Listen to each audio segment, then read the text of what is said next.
بسم اللہ الرحمن الرحیم۔ آج ہم صحیح بخاری کی حدیث نمبر 115 پڑھیں گے۔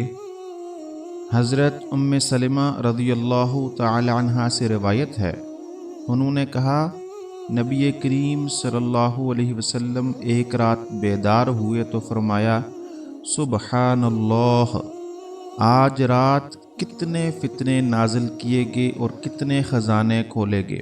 ان حجروں میں سونے والیوں کو جگاؤ، کیونکہ دنیا میں بہت سی کپڑے پہننے والیاں ایسی ہیں جو آخرت میں برہنہ ہوں گی۔ آج ہم ایک نہایت اہم موضوع پر بات کریں گے، عورتوں کے لباس کی شرعی حدود، باریک لباس کا فتنہ اور قیامت کی نشانیاں۔ حدیث کا تعارف اور مفہوم۔ نبی کریم صلی اللہ علیہ وسلم نے فرمایا، دو قسم کے لوگ جہنمی ہیں جنہیں میں نے نہیں دیکھا۔ ایک وہ عورتیں جو لباس پہن کر بھی ننگی ہوں گی۔ یہ حدیث اس بات کی طرف اشارہ کرتی ہے کہ باریک یا چست لباس پہننے والی عورتیں گویا ننگی ہیں، اور یہ قیامت کی نشانیوں میں سے ہے۔ فتح الباری کی تشریح۔ فتح الباری میں اس حدیث کی شرح میں لکھا ہے کہ ایسی عورتیں آخرت میں رسوا کی جائیں گی۔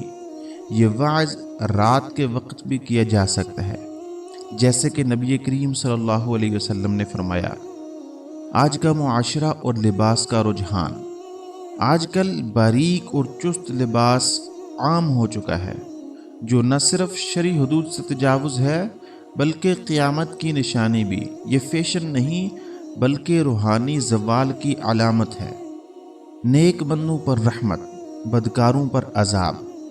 اللہ تعالیٰ کی رحمت نیک بندوں پر نازل ہوتی ہے اور بدکاروں پر اس کا عذاب۔